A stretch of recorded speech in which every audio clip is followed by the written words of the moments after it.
Hi, everyone, and welcome to another episode of Yeshiva League Pass Faceoff. I'm your host, Josh Kass, and we are sponsored by the Weiselberg Law Firm. For 16 years, you've entrusted Elliot with the growth and guidance of your kids, and now it's time to let him do the same for your family's most important asset, your home.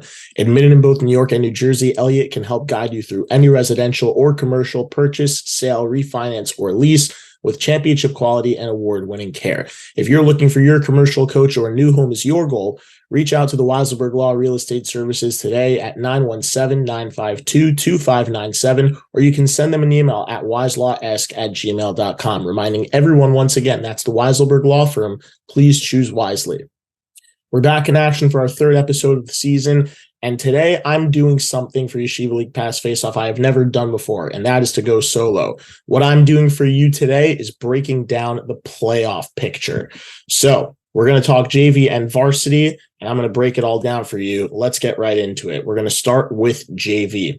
So just to give you guys a little bit of a rerun for how the season took place. So there were 9 teams, and there was not 2 divisions. There was one big division. We call it one big league, really.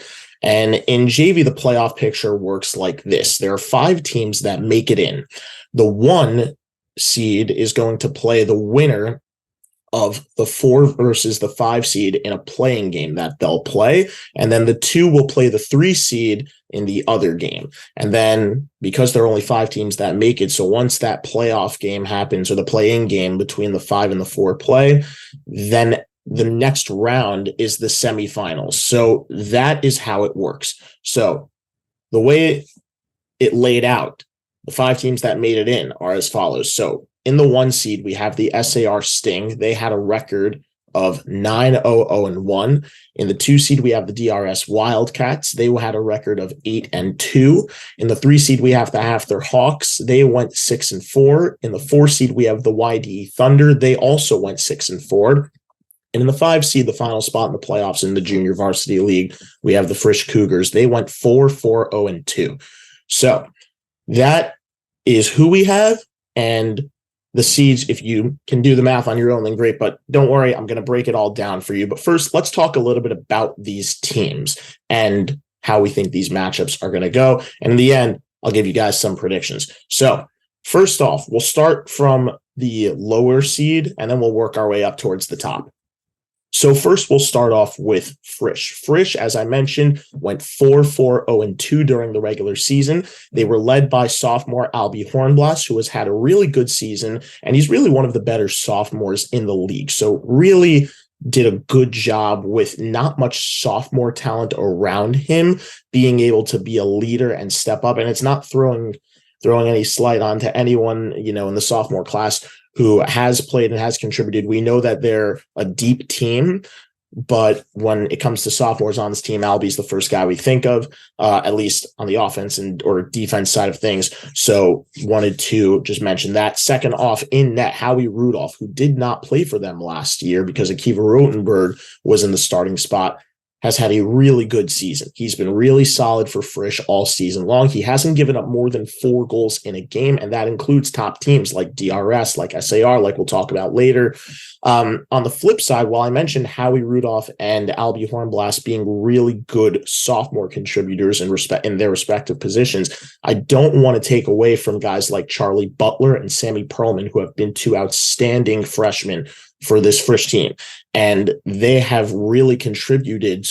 That is one of the reasons that why Frisch has had success, and they've had a lot of success, those 2 individual players, especially as freshmen. If there's one area that you can try to get to this team, or you can find a weak spot on them, it would be their experience. They don't have a lot of experience on this team. They didn't go to the playoffs last year, and even so didn't have a lot of freshmen last year, or at least this year's sophomores didn't play a ton last year. It was really the exception of Albie Hornblas as, the main sophomore name on this team that you would think of this year, with a couple of others, but who aren't necessarily as impactful.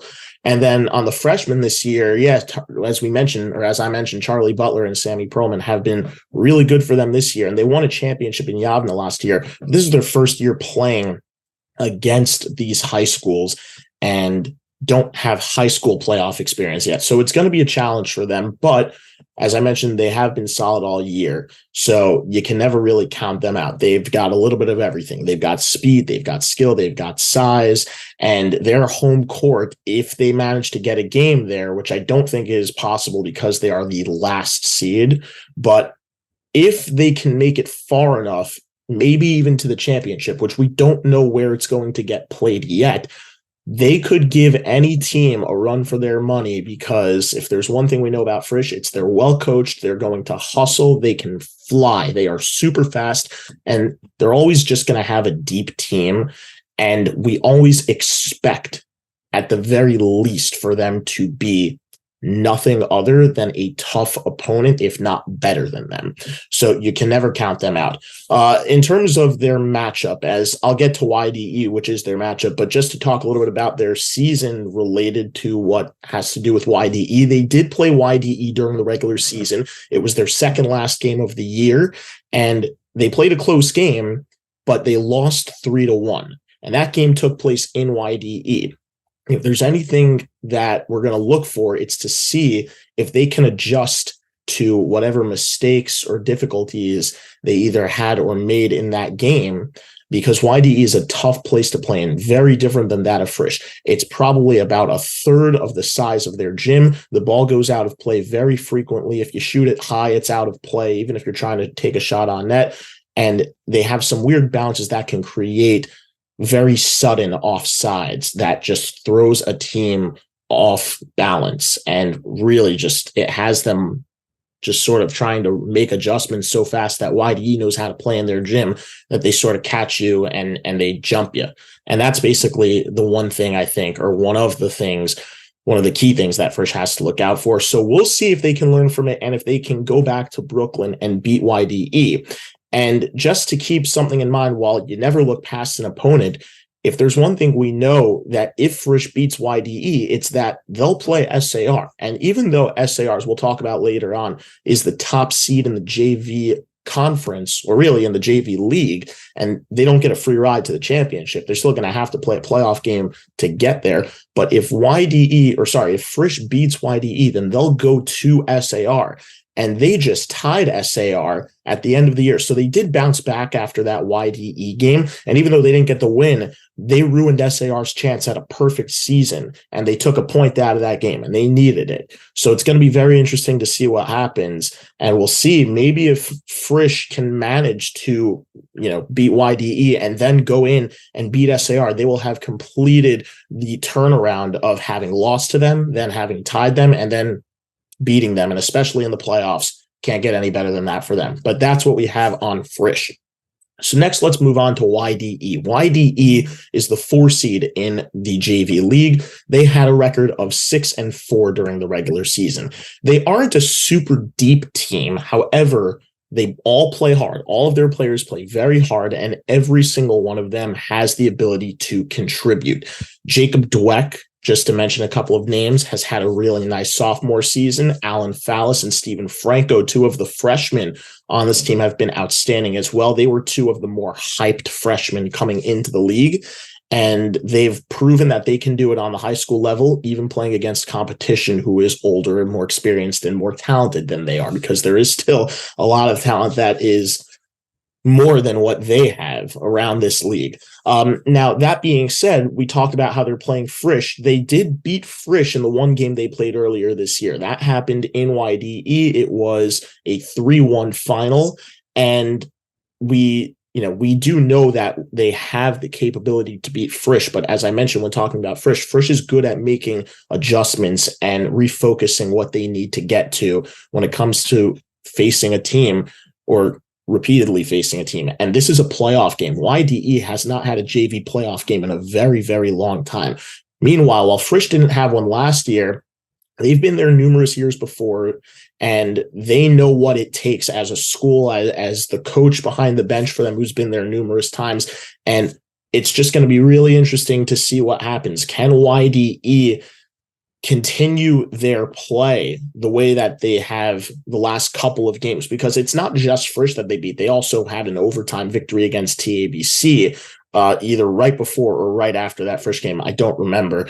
But when you can knock off the top talent in the West, and against SAR, while they didn't win, you can't count anyone out, because clearly we could see, as we'll get to later on, that other teams are constantly in dogfights with everyone. So it doesn't matter who the competition is. It doesn't matter who's on one side, who's on the other side. We're seeing that anyone can beat anyone. And if it's not beat, at the very least, everyone can play with everyone. That's how it's been this year, which is what has made this season so interesting. So it'll be very interesting to see what happens with YDE against Frisch this second time around. And this one matters more than the other one. It's a playoff game here. YDE's playing for a chance to go to the semifinals, and they'll have home court advantage in this game. As I mentioned, they're a tough gym to play in for an opposing team.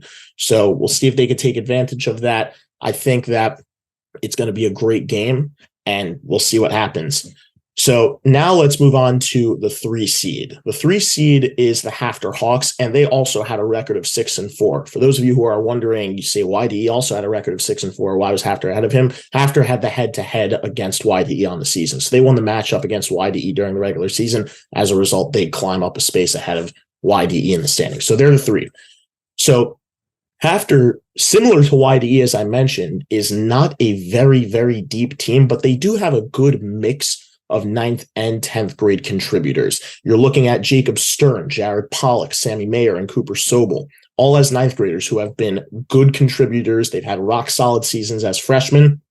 And on the sophomore side of things for them, they are led by one of the most dominant players in not just this league. As we saw, he played varsity last year and was very strong as a player, and that is Zachy Weiss, who is one of the top 10th graders in this league, if not the top 10th grader in the league as an individual. You're also looking at Maddie Blonder, who's had a really nice season as a goalie for them, who hasn't always played goalie, but made the transition and is having a really nice season. He's coming off a great performance in his last game against DRS. That was in DRS, where Hafter beat DRS 1-0 in the greenhouse. And that is not something you see very often. DRS dropping games, rivalry games with big crowds behind them in their home gym. Last time it happened was probably, you have to go back to, I want to say maybe 2 or 3 years ago when they lost to TABC. We know the rivalry between those two schools. We're not going to get into it here because they're not relevant to the matchup. But DRS knows now that Hafter can beat them after they won the first matchup. They played each other twice during the regular season.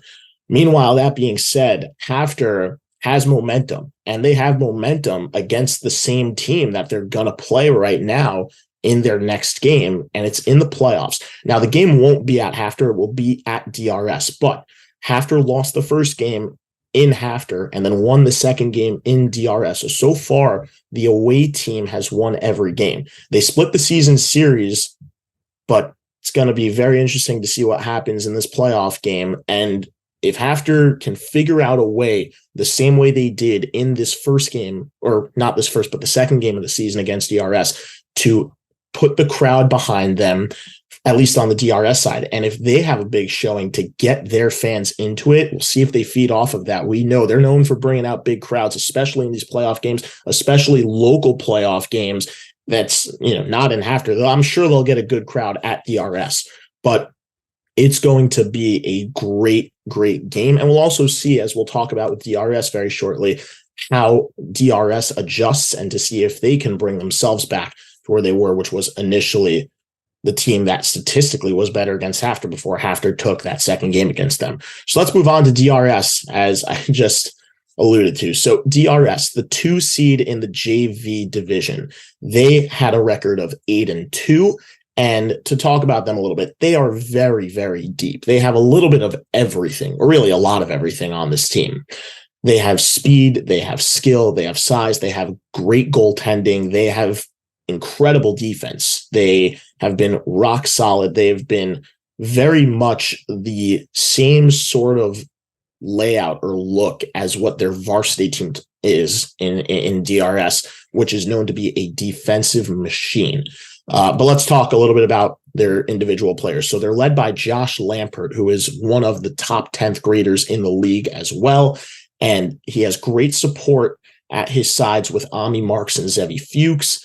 They haven't given up more than 3 goals in a game all season. I mentioned they have good goaltending and they have great defense. They play suffocating defense, and they can turn it on offensively when need be. I don't want anyone to think, and no one should be thinking that just because I'm only talking about their defense and goaltending, or that's what I seem to have focused more of the attention on, that they can't score. They can score goals if they need to. They have a lot of two-way ability. Lampert can go 2 ways. Fuchs can go 2 ways. Marks can go 2 ways. They've gotten good They've got great contribution this year from Sammy Sebag and from Ari Ratner and from Ephraim Klinger and Aaron Hackle, who have all been good for them. I don't want to take away from David Schindler and Eliav Rothbort, who have all been their so to speak, their 6 main forwards that they've rolled out, because they do roll 3 lines. As I mentioned, they are a deep team, but you can't look away. They've also had some freshman contributors come in, because all of those guys I've mentioned are sophomores.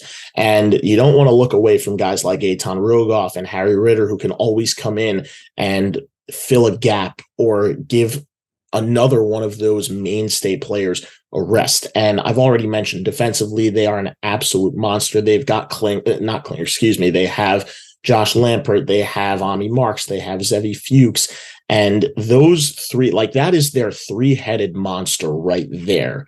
And it starts with defense. It always has for DRS. And if you want to get to their goalie, Daniel Wogelenter, who has been absolutely outstanding, then you got to go through them. And Wogelenter has been great as the starter for DRS. It was a little bit unknown to who was going to take the starting job with Goldress coming back to play goalie and Max Isaacs coming in after a great season from Halb as a 9th grader. But Wogelenter ended up taking the starting role, and he has run away with it. He has been excellent. The really only bad game, you could say, he's never really had a bad game, considering he's never given up more than 3 goals in a game, but his really only true blemish, I would say, is really the SAR game, which we'll talk a little bit about as we get there. But that is what you have on DRS, and it's going to be a great game between them and the Hafter Hawks, which will take place in DRS. And we're not sure about any of these dates yet, which I should have mentioned earlier. But if there's one thing we do know, it's that they're all going to be great games whenever they play out. So finally, let's move on to the SAR Sting, at least in terms of the breakdown. So SAR went 9-0-0-1 during the regular season, and this team has everything. They have it all. They are absolutely loaded, and from the start of the year, they were the favorite to win it all coming into the season. And it starts with Jack Linhart. Jack Linhart is talked about as probably the top player in the class. If he's not number 1, he's not lower than number 2. I'm just going to say it. It's not a hot take.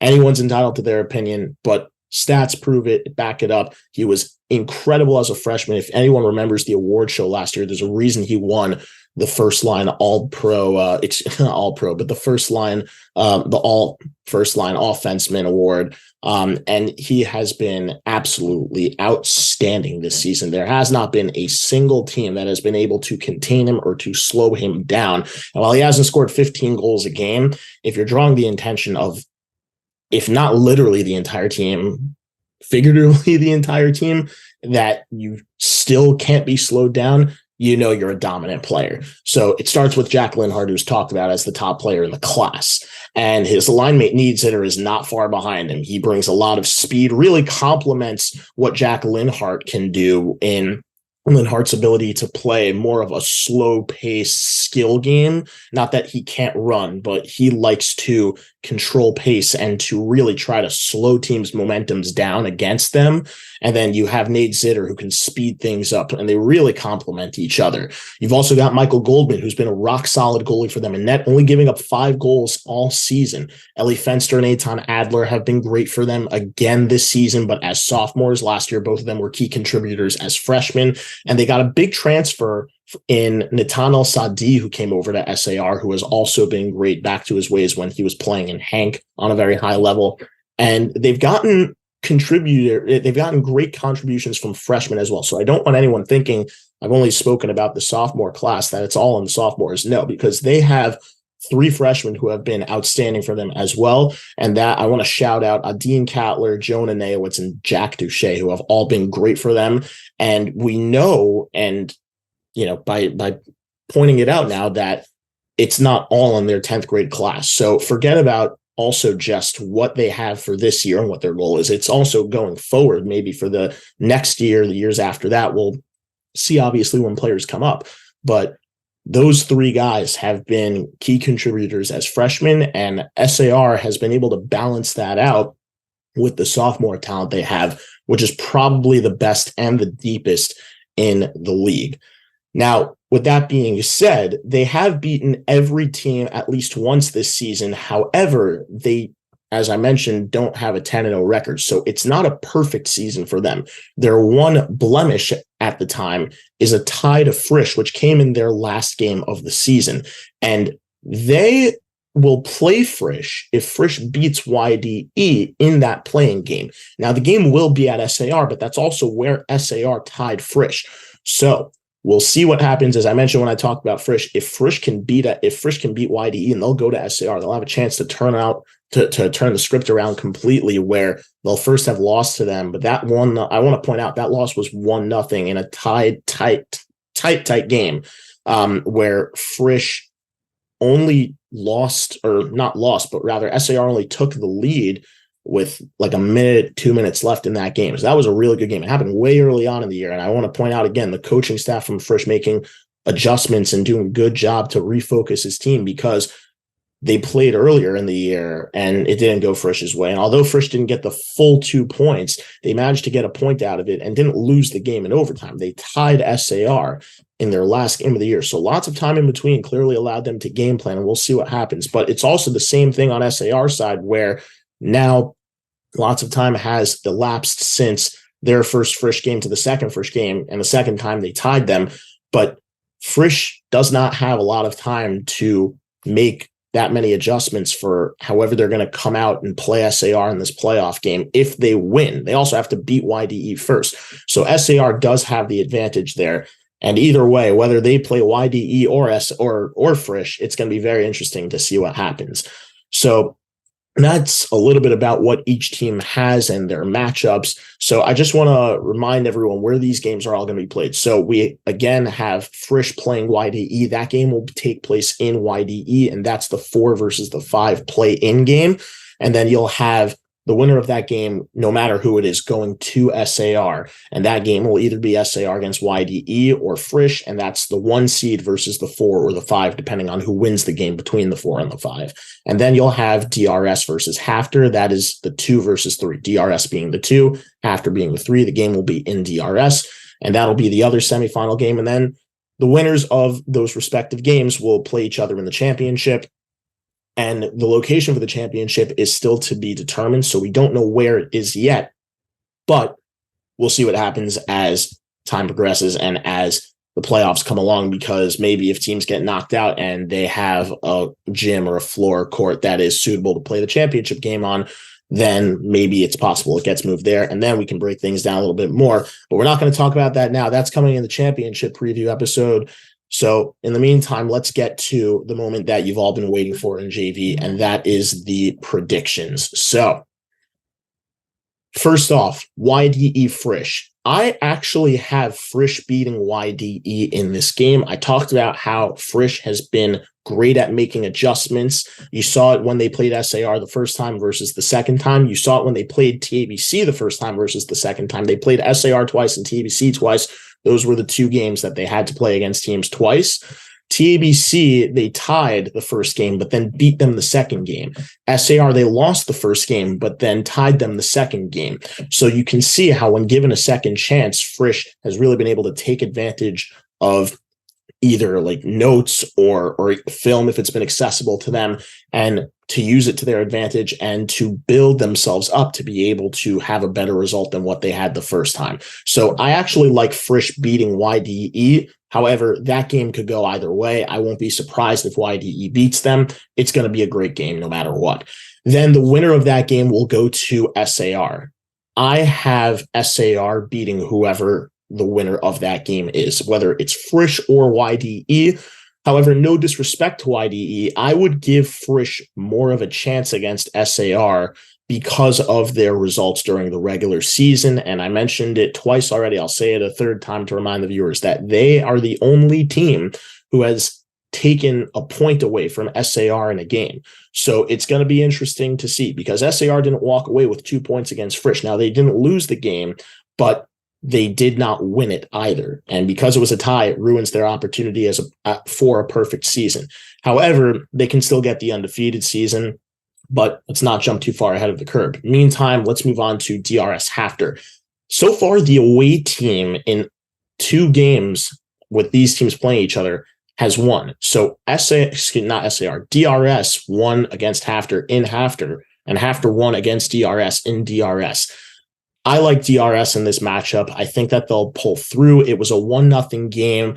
Hafter was able to get the lead and to protect it, obviously, but it didn't stop DRS from pushing hard. And Hafter was able to withstand the push from DRS in their last game, which was the last game of the regular season for these teams. But I think DRS is hungry. I think that they want to show Hafter who really runs the 5 towns. And it's going to be a very interesting matchup. For the first time, actually, in JV in a very long time, these 2 teams are playing in a semifinal game, let alone last year, the 2 teams played against each other on the varsity level. And it's actually important because some of these Hafter players were on that varsity team last year, because Hafter only had a varsity team last year. So it will be very interesting. We know Zachy Weiss has played in Hafter before we know that Matty Blonder has played there before.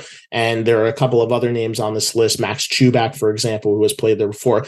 Going to be very interesting to see if Hafter maybe can make adjustments from last year's playoff loss, even though it's against a different group of players. But again, going to be interesting to see if they can make the adjustments and maybe pull off the upset again, because they were not the favorite coming into the game that took place against DRS and DRS for their last regular season game, and they ended up with a 1-0 shutout. So it's possible, but it's going to be very interesting to see. However, I do like DRS over Hafter in that game, which would lead me to the championship game. As I've predicted, it would be DRS against SAR. These 2 teams met once during the regular season.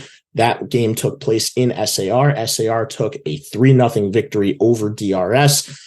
And I do think it's going to be a great game. And in a neutral location, you never know what can happen. However, just based on the way the matchups play out against each other, you're looking at a great offensive, and you're not really a great offensive only team, but you're looking at a great team that probably has the best offensive firepower in the league in SAR versus the best defensive team in the league in DRS. And normally I would say defense wins championships, but in this case, I really believe that SAR just has too many players that DRS can't necessarily match up with past their big 3 or 4. As I've mentioned, they have Ami Marks, they have Zevi Fuchs, they have Josh Lampert, who will be good when coming to match up against, Jack Linhart and Nate Zitter and Natan El-Sadi.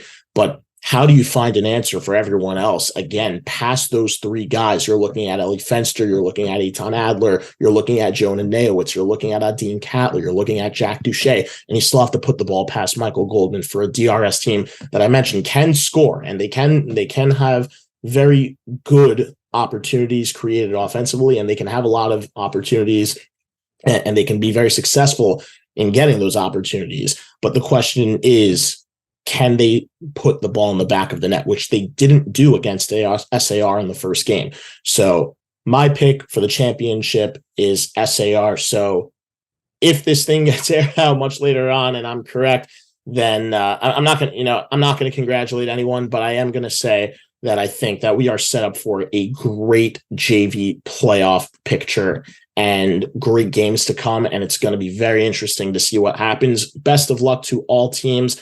And again, I just want to say that none of these games are going to end up. I really think we could see upsets in all of these for all we know. There are multiple different ways, as I've talked about, how some of these teams have beaten each other, some of them haven't, but the matchups, I just feel like, and also the location, I just feel like sometimes is going to be a big, big factor. And again, you never know. It can always go one way or another. There is never a set, there's always a set favorite, I would say, but not in this case. We're not going to see it in this case SAR, as I talked about, going to be probably the top team coming into the league. And, a lot of people had that on their mind, but we've seen that they're human. We've seen every one of these teams is human. Nobody has a perfect record, and that's what makes it so exciting. So that wraps it up for JV.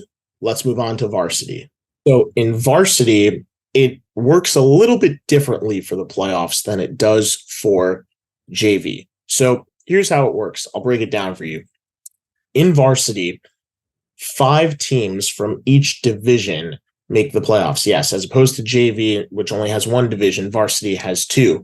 So in varsity, 5 teams from each division make the playoffs. 5 teams from the East make it, and 5 teams from the West make it. So let's talk about first who we have qualifying for the playoffs in both sides. Then we'll talk about how the layout works. So in the West, we'll start with the West because there wasn't an East or West. We started just right wherever it was in JV. So in the West, in the 1 seed, we have the TABC Storm. In the 2 seed, we have the Frisch Cougars. In the 3 seed, we have the Kushner Cobras. In the 4 seed, we have the MTA Lions. And in the 5 seed, we have the SAR Sting.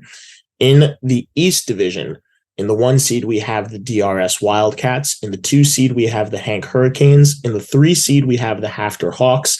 And in the 4 seed, we have the Magen David Warriors. And in the 5 seed, we also have the Rambam Ravens. So 1 through 5 in each division make it in. Now for the breakdown of how the games are going to work. There is a bracket that is set up, and I'll talk about that. But first, before we get to the set bracket, even though this is part of the set bracket, sort of a beginning step for the playoffs was that even though 5 teams made it in from each division, is that there was actually a playing game for 4 teams total, and that would be the 4 and 5 seeds. So what happened was the 4 would host the 5 from each division, but cross conference. So for example, Magen David was the 4 in the East and MTA was the 4 in the West. Magen David was the 4 in the East and MTA was the 4 in the West.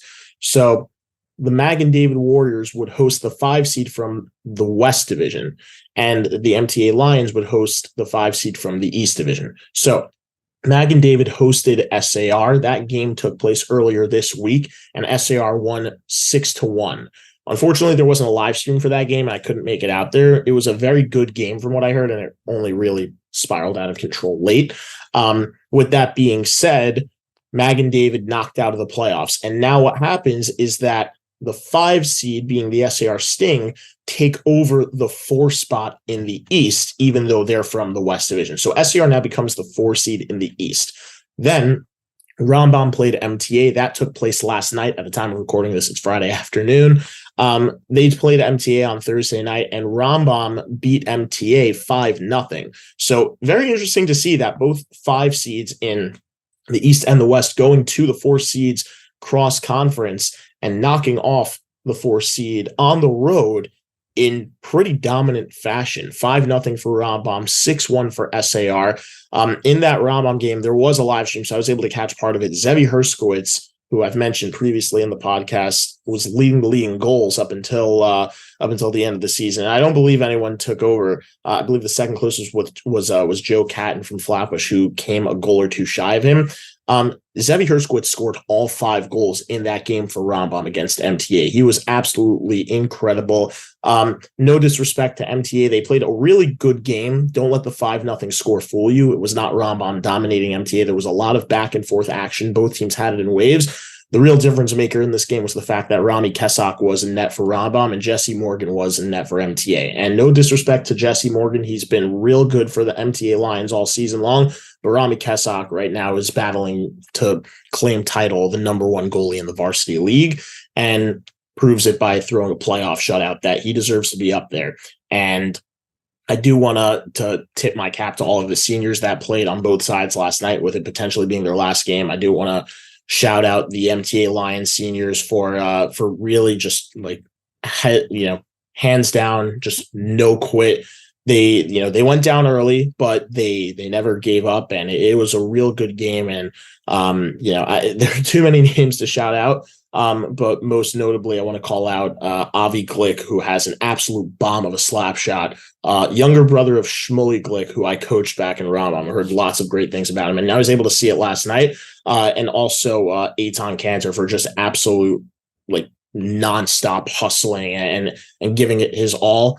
Lots of other seniors on the team, but I just don't have enough time to call out. But they seem to be, the two ends of both sides, Cantor on offense, Glick on defense, for what really make that Titan tick. And they proved it, that they were above the class because they were a playoff team. But unfortunately, they fell a little bit short. I'm sorry to see it end for the seniors, but unfortunately, someone does have to win and someone has to lose. And the same thing on the Magen David side. Great careers for the guys, Alco, Henry Towell, Batesh, all of those guys, they were great. That being said, lots of talent there, but SAR was just too much to handle for them. They were the deeper team, the more talented team. And, they're coming off a championship. They know what it takes to win big games, no matter if it's on the road or at home. And they proved it. They had to go and win every playoff game on the road last year. And they did it, and they ended up champions. So they know what it takes to win it all. But Magen should be back. They had a very good mix of younger players and some older players on that team. And there was only a varsity team, so their 9th and 10th graders got experience to play this year as well. Anyway, with that being said, so now we have our set conferences, even though it seems a little bit weird because the 4 in the West was the 5 seed from the East, and the 5 seed from the West took over the 4 seed in the East. So in the East Division, for the way playoffs run now, in first from the East, we have DRS, 2 is Hank, 3 is Hafter, and 4 is now SAR. In the West, now 1 is TABC, 2 is Frisch, 3 is Kushner, and 4 is Rambam. So Rambam and SAR basically just swapped divisions for this playoff bracket now. Now, the way it works from here on out is as follows. Very simple. The 1 plays the 4 cross conference, and the 2 plays the 3 cross conference, and the higher seeds host. So now let's break it down. And we'll do it a little bit different than JV. We'll talk about the matchup and a little bit more about where we think it's going and making a prediction from there on out. So first off, let's start with SAR and TABC, because that is the 4 in the East versus the 1 in the West. TABC versus SAR was the semifinal last year. TABC had home court advantage in that game, but could not beat SAR. And SAR took a page out of TABC's book because they went in there and beat them early on in the regular season in TABC. And TABC just, I don't know what it was, but something happened. They had a lot of trouble getting to SAR. And by the time they started getting to them, they made it a 3-2 game late in the third, but it was just too much at that point. And SAR was able to take advantage of TABC, trying to throw odd man rushes their way, breaking them up, and then sending odd man rushes back TABC's way. And it was just too much. And SAR ultimately ended up winning the championship. This year, TABC comes in the favorite, but by a lot more than they were last year. And it's going to be very interesting to see. TABC, this team is loaded. We've talked about it earlier in the year when I had Avidan Berman on the podcast, and we spoke about how loaded they are. They probably have the 4 best individual offensemen in the league. You're looking at or at least, all within one roster. You're looking at Ian Rausman, Ben Sion Kaiser, Shea Fields, Matis Kraus. And I don't want to discount guys like Ezra Alter and Akiva Mattel who have been there, but, with those 4 ahead of them, those 2 other guys I just mentioned, Mattel and Alter, would probably be starters on 95% of the rest of the teams.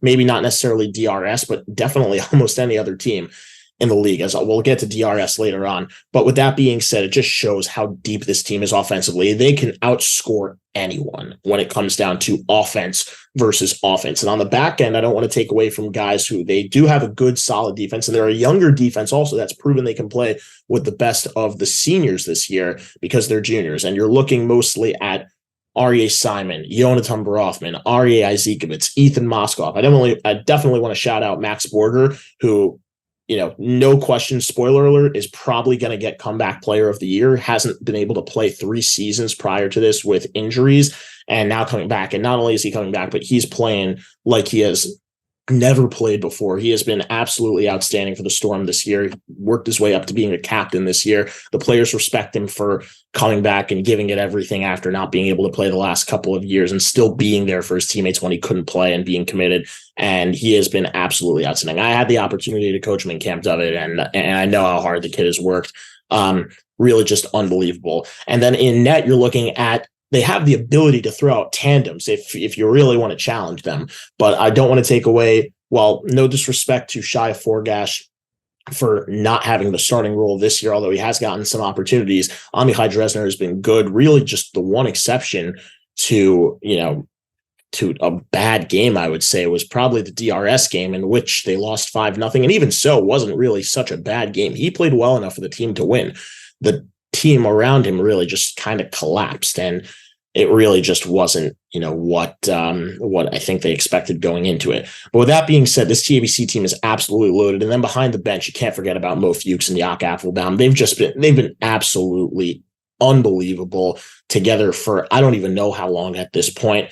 If there's a coach in the league from the West that you're looking at and saying, I don't want to face him because of what he can draw up, Mo is that guy right now. There is no question about it. Now let's talk a little bit about the SAR Sting. SAR coming off a championship last year in varsity, and they beat TABC in TABC. So we know that they've done it before, but not a lot of that team remains. Most of them graduating out as seniors. The only player on that team that really saw a load of time that was significant was Asher Rudman.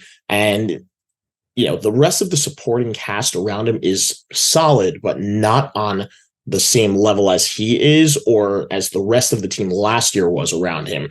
You're looking at Sam Lukashak. You're looking at Mo Jeter and Sammy Glass now, who comes back into the lineup after having missed a couple months due to injury, and a good transfer player in Elijah Kuehl.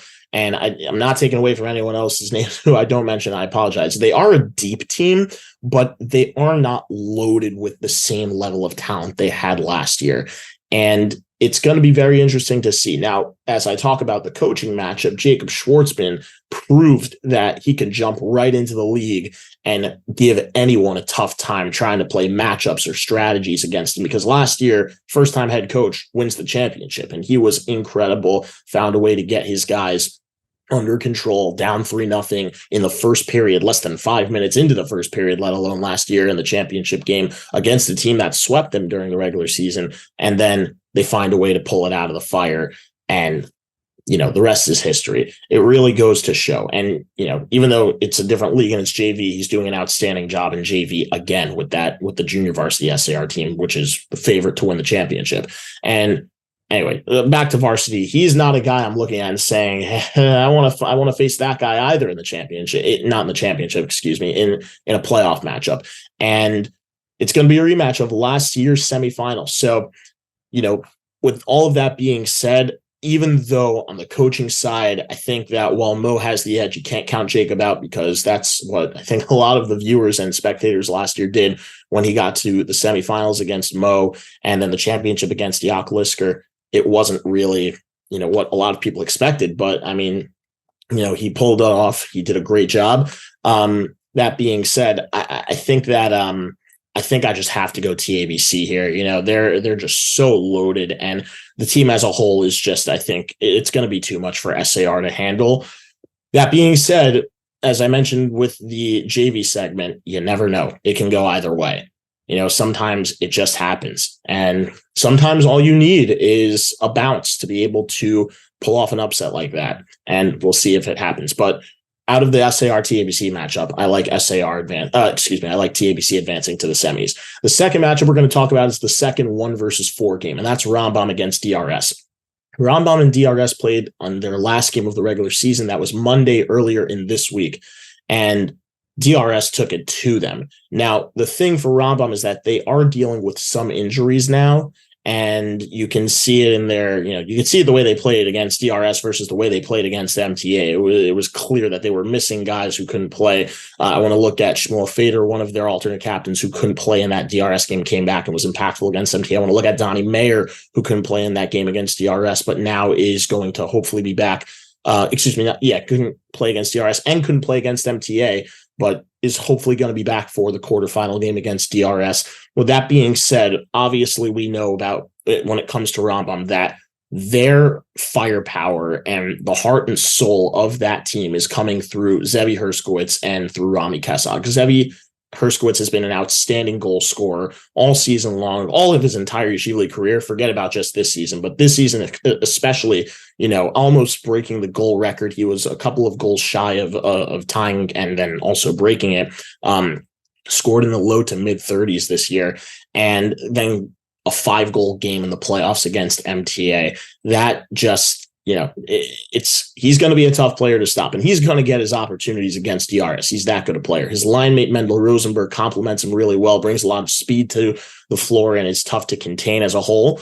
But that being said, as I mentioned early on when we did our predictions video for the entire season and the breakdown, is that there's not a lot of offensive depth behind them. Now, defensively, they're comfortable rolling defensemen. They have guys who can take it to you physically, guys who can take it to you offensively as well. Fader's one of those guys, as I mentioned early on, who can bring it offensively. Avi Barningham is a guy who can do a little bit of everything on that floor.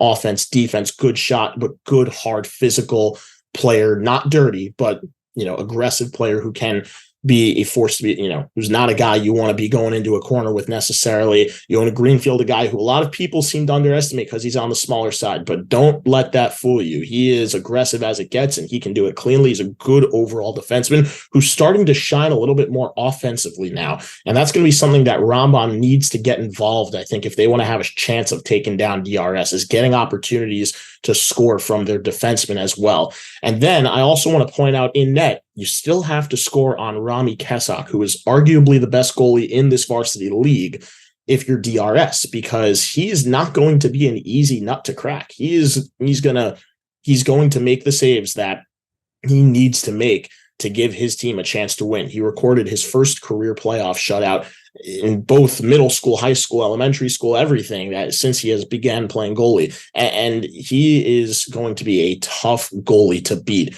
And sometimes, we talk all the way, not sometimes, but all the time, it's the defense and it's the goaltending that's going to win you championships. And Rambam has, they're playing at their highest level right now, 5-0 shutout, 5 goals from their probably their most threatening offensive player.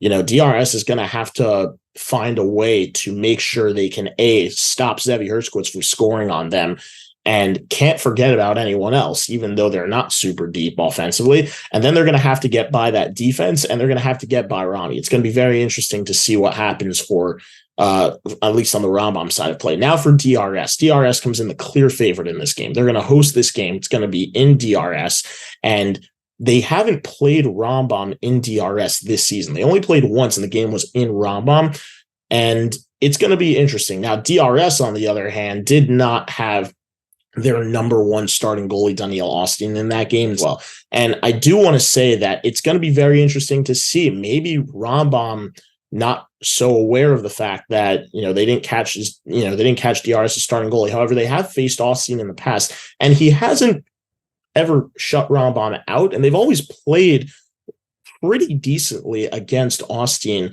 in net for DRS. So that'll be interesting. Maybe we see if Larry Gross decides not to go with Austin in this game, maybe, just because of the numbers that, could potentially be there, at least in the goaltending category. And maybe Rami Kessog might give Rambam the advantage there. But defensively and offensively, DRS's depth, I think, is just going to be too much for Rambam to handle. And it starts with Jack Greenbaum and Moshe Aryeh, who've played their way into the top line for DRS. They've been incredible. They can break any team down. They bring speed. They bring skill. They're both great defensively as forwards. So they're excellent two-way players. And then behind them on defense, it's everyone that I've mentioned in the past. Jake, you got Jake Frankel, you've got Micha Khan, you've got Donnie Ostreicher, and Nathaniel Lawrence, who is probably known or spoken about and considered the best overall player in the league.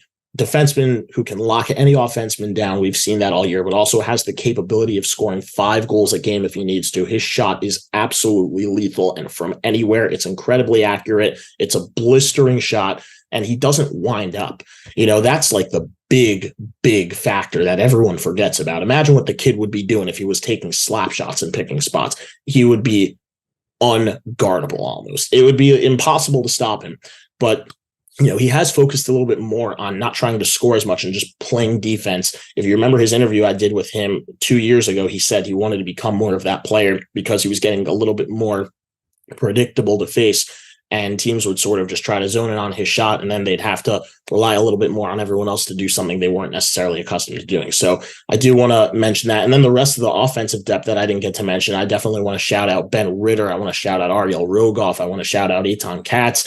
All of these guys, Yitzi Yudin, who have been incredible. Max Pokris, one of the best passers in the league. And Ellis Bornstein, who is back with the team now after having to leave for a little bit of time to play ice hockey. He is one of the most dynamic players in the league if he's on the floor for DRS. It's going to be interesting to see if he's there full time or not, but that's what you're looking at with this DRS team. And, no disrespect to Rambam, but I just have to say, I don't think that DRS is losing this one, especially in their home gym. I think that, they want it this year. They want it badly after falling short last year. And this is the year that they're coming for blood. And I think that they're going to be advancing to the semifinals. So now let's get to the next game. That's going to be between Hafter and Frisch. So Frisch, 2 years ago on the JV level with this team, lost to Hafter in Hafter. This year, they flipped the script by being the host of the game. And it's going to be interesting. Hafter, you're looking at a team that is known more for its defense and its aggressiveness. In Frisch, you're looking at a team that's known more for its speed and its skill. And they have a little bit of everything on this team. If there's one area I'd say Frisch definitely catches Hafter, it's in the experience category. A lot of these players were just in the championship game last year. A lot of the seniors on this team were just in the championship game last year as juniors, and a lot of them played. While Hafter made the playoffs last year with a younger team that was only a varsity team, but included grades 9 through 12, and their goalie, Max Newmark, is also, he's right up there. Him and Rami Kesak are regarded as the two best in the league, and it's always changing. But if there's a goalie that you need to throw out there to win you a game, he's going to be one of them, if not the only one. And he has been outstanding. And, if there's a guy who's gotten that experience that can match the experience Frisch has, it's him for sure. Now, on the flip side, I want to go back to Frisch real briefly as the hosts of this game. Frisch is known for their speed. I mentioned they have guys who can run the floor nonstop. They got some ice hockey transfers over in David Rosen and Max Levy, who have been great for them all year. And then back from guys who played last year for them on that championship team, Charlie Hilbert, Todd Glassman, who have been absolutely incredible for them this year and really have propelled them to win some games that they probably weren't expected to win based on their track record from 2 years ago, but really grew last year. And I mentioned Jaak Lisker last year as one of the best coaches in the league when it comes to just getting the best out of his players, getting the most out of his players and the development that it takes. And he's gotten that out of those two guys because they were not very big contributors or not as big contributors 2 years ago as they have been this year. And then I want to shout out some of the guys that play on depth and some of the guys who have stepped into more role players. I want to talk about A.B. Fields, who has been great in a third line, good, energy guy for them, who is known probably as one of the better scorers for his age, but based on some of the guys who have come in and played in the development of other guys, he has sort of accepted the role to step down a line and a half and to really just be that guy. When Jaak needs to put him out there and he needs a dominant shift, he's the guy he goes to when he just needs to shake things up. And I want to talk about Eli Khan, who's also been great.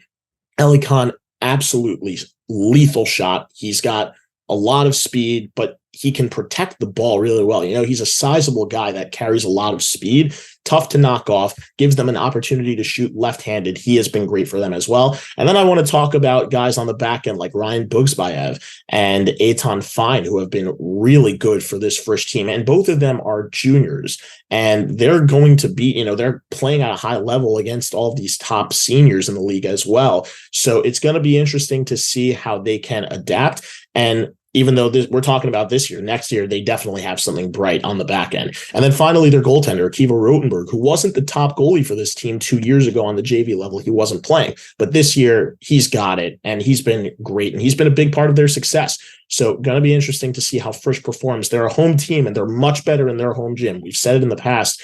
whenever I've had Abidan on the show or Elliot in previous seasons, that Frisch is a different team at home. They can beat anyone at home.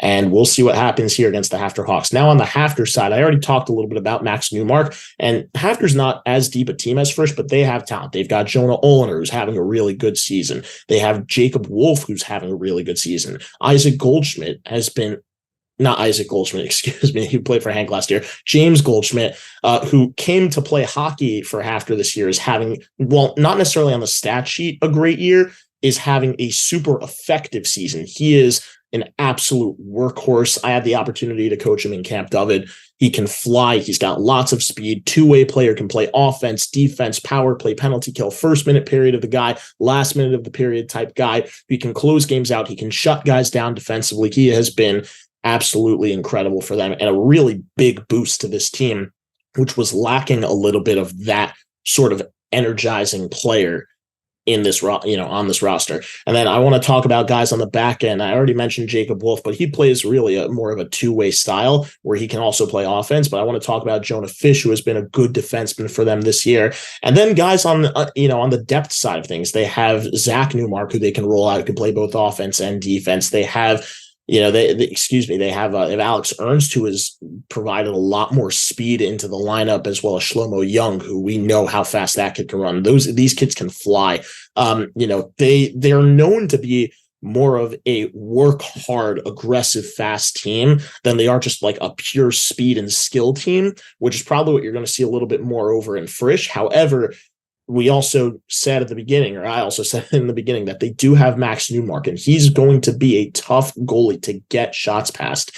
And that should be Frisch's main method of attack, or number one focus of attacking or breaking down Hafter, is you got to get to Max Newmark, because if you can't get goals on him, you're not going to win the game. It doesn't matter how talented your lineup is. For Hafter, for them, it's really got to be the same thing, because Rotenberg on Frisch's side is one of the better goalies in the league too. And the team around him is good, and they've got a lot of depth. And as I mentioned, they have size, they have speed, they have skill, they have everything. So you've got to go on the road into a tougher place to play. Hafter should look to get the lead and get it early. And my strategy, if I were Hafter, would just lock down on defense after that, because Frisch can throw everything at you offensively, and it's not what you want to see, because you want to make sure that you can sustain pressure there. They did get a little bit of offensive help back in getting Jack Krupp back into the lineup, who wasn't playing the first half of the year, but he's back in there. And right now, this is the time. This is the time that if Hafter's going to make a statement, other than that DRS game, which was in Hafter, but happened over a month and a half ago to this point, it's going to be here going into Frisch, one of the toughest places to play, and beating the Cougars on their home floor in the playoffs. And now let's move on to the final matchup of the quarterfinals. That is Hank versus Kushner. This is a match that we've seen play out a couple times already, once in the preseason tournament at Flatbush High School and once during the regular season. Both times Hank won. Now it comes down to playoff matchup, which is getting played in Hank. And the two teams have never played there against each other before. Hank played in Flatbush against Kushner in a tournament for the preseason, and they went to Kushner and beat Kushner there. Now, a lot of the viewers might be wondering, well, Hank beat them twice and haven't gotten to play Kushner in Hank yet, which is Hank's home floor. So obviously it should be a lock. Not exactly.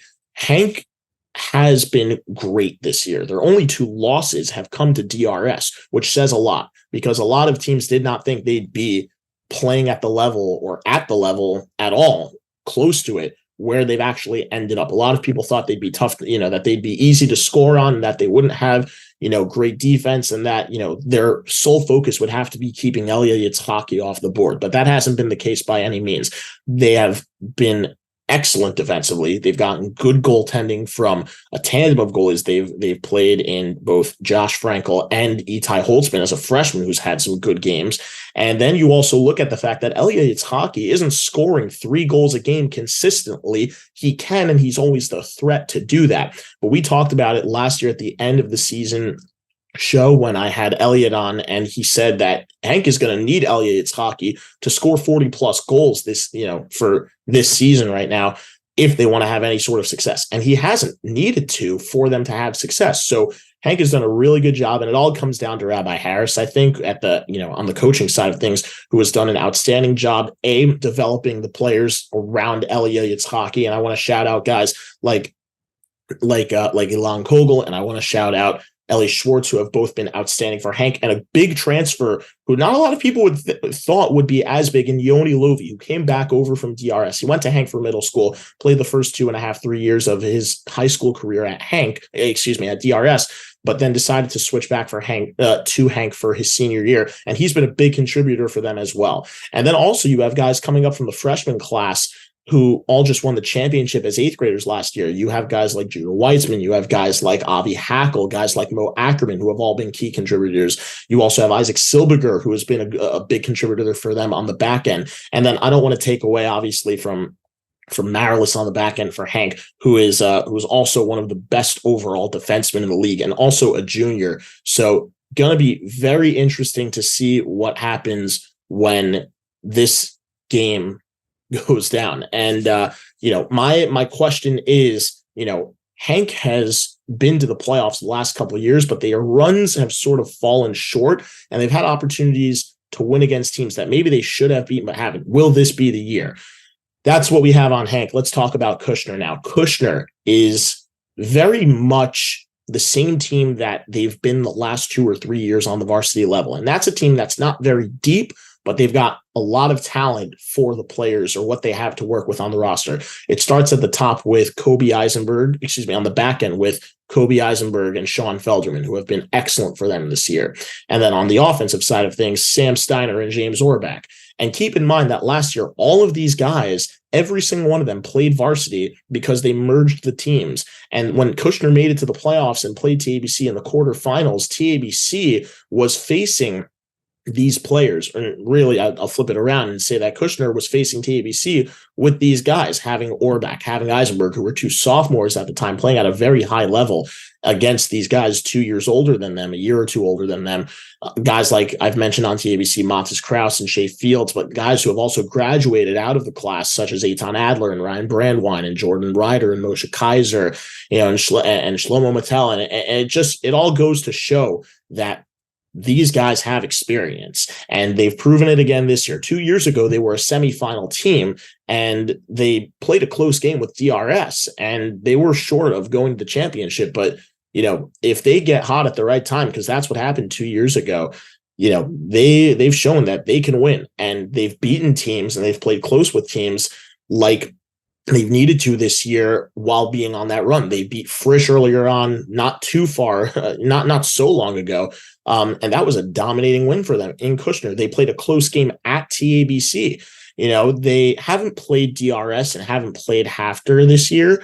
And when they lost to Hank, it was their first game of the year, or one of their first games in the year. So a lot of time has elapsed since they've last played. And this is a team that is getting hot at the right time. Now, Hank went 12-2 on the regular season, while Kushner went 9-5. So the record definitely favors Hank.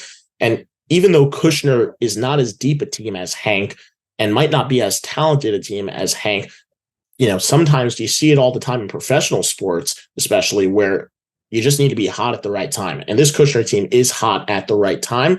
And also, I want to talk about their goaltender, Simon Rosenfeld, who has come back from playing basketball, actually. He went to play basketball in 10th grade, coming back to play hockey this year, and he has held his own.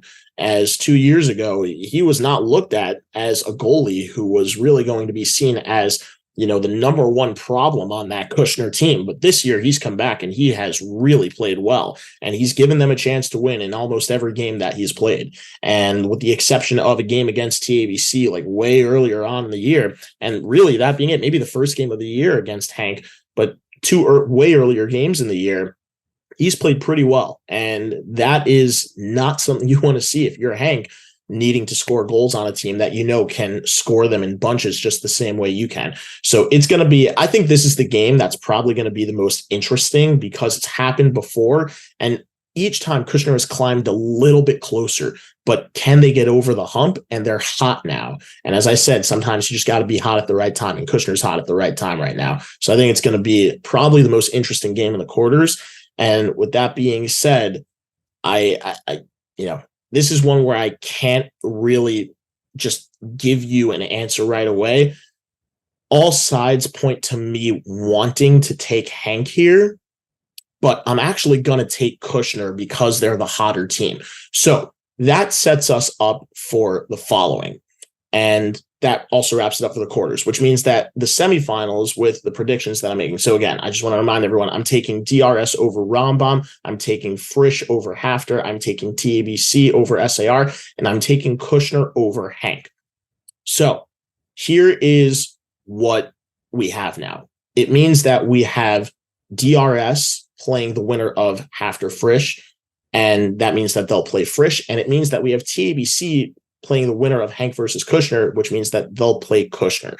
So we have DRS versus Frisch, TABC versus Kushner, and it's going to be very interesting. Both of these games have played out once during the regular season, and here is something to note. Both of these teams, when playing against it, not both these teams, both games once played against each other were both 1-goal games. DRS beat Frisch 1-0 in Frisch, and TABC beat Kushner 3-2 earlier on in the year.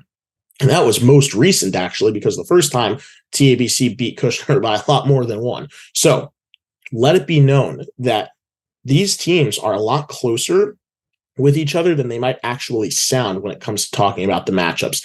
Now, with that being said, I've already broken everything down. I'm going to cut right to the chase. For DRS Frisch, DRS and Frisch play in similar style gyms. Frisch might be a little bit wider and maybe a little bit longer for the dimensions of that gym, but I really don't think that is going to really be the difference in what it is. I think it's coming down to the overall matchups that DRS can create with the depth that they have. And while Frisch is a very deep team, the depth that they have beyond their first line, their first two and a half lines, is not as talented as that of what DRS has. And DRS defensively is an absolute lockdown machine. I just don't think that Frisch is going to be able to get their opportunities on DRS, or not enough opportunities to be able to keep up with what DRS can throw Frisch's way. And with the game being in DRS and they could have the crowd behind them, I think DRS gets their revenge for what happened in the semifinals last year, which was a Frisch DRS matchup, which took place in DRS, but Frisch went in there and just absolutely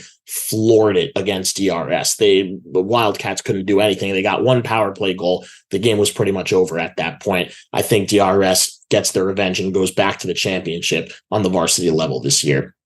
On the other side, we have TABC and Kushner.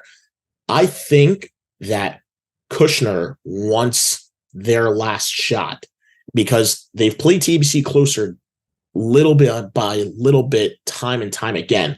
But having to go into TABC and win a semifinal game there with the depth and star power and the firepower that TABC has versus, the much thinner team that Kushner has, I just can't see Kushner as nice a season they've had and as good a team as they are. I can't see them going in there and just beating TABC in a game where TABC can also have the matchup favor to their side of play, and also to, they're going to have to outscore this TABC team, which is just not going to be easy, as I've already mentioned, the offensive depth on both sides. So I just, unfortunately, I can't see Kushner going into TABC and beating them there. That being said, similar to what I said about DRS and Frisch, they've played 1-goal games with each other in the past, so it can go either way. And I'm not discounting Kushner at all, just the same way I'm not discounting Frisch at all, but I need to give the nod to TABC. I think they go back to the championship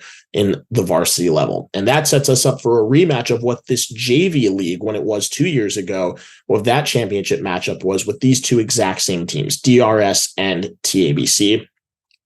Last time I had this, I didn't actually get to predict the championship because we only started Yeshiva League Pass Faceoff after that championship game got played.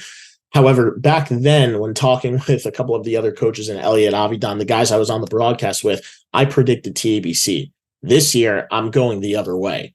DRS gets the nod for me, and the reason being that defense wins championships. I mentioned that I wasn't going to pick DRS in JV because of that very reason, saying, defense does win championships, but I think SAR just has too much for DRS to handle.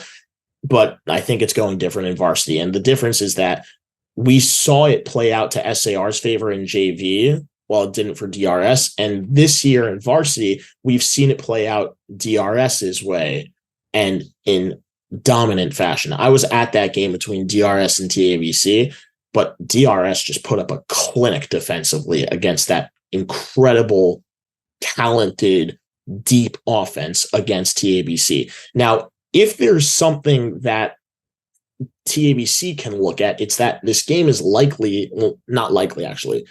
I mean, if it's in DRS, they don't have to play DRS. That's first of all. But second of all, is that if they're playing DRS, the game won't be in DRS. So maybe they can take advantage of, of positioning like that.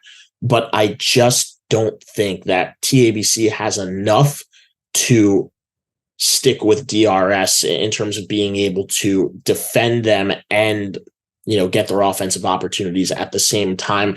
I think really it's going to come down to the fact that DRS has won this matchup before in dominating fashion. And even though I'm not throwing too much on that, because that's what happened 2 years ago, TABC won the regular season matchup against DRS and everyone thought they'd win the championship, and then DRS ends up winning the championship. While I am not focusing on that factor as much, I am focusing on the fact that DRS, if there's one thing we know about them and that everyone knew about them coming into this year, is that they were going to be near impenetrable defensively. And they have been exactly that. Their one blemish on the year was that loss to Hafter. But other than that, they played well defensively in that game. That was more just, a bad bounce, which I mentioned in the JV segment. Sometimes that's all you need. Sometimes all you do need is one bounce, and that can flip the script. And that's really what happened 2 years ago when these two teams played in the championship. But, DRS just took it to TABC when they played during the regular season. And no disrespect, if TABC wins, I'm not going to be surprised. If DRS wins, I'm not going to be surprised. There's really no wrong answer for who will win this championship. If you're predicting between these two teams, they're the exact opposite of each other. DRS, a defensive machine, and TABC, an offensive monster. But for me, I have to go DRS because defense wins championships. And I really believe that DRS is firing on all cylinders now defensively. And for that reason, DRS is going to win it all, in my opinion. And with that being said, that wraps it up for the playoff breakdown. All of the predictions have been made. All of the matchups are set, and we are ready for a very exciting run. So I want to thank everyone for tuning into this episode of Yeshiva League Pass Faceoff. And once again, I want to thank the Weiselberg Law Firm for sponsoring, reminding everybody once again, Weiselberg Law Firm, please choose wisely.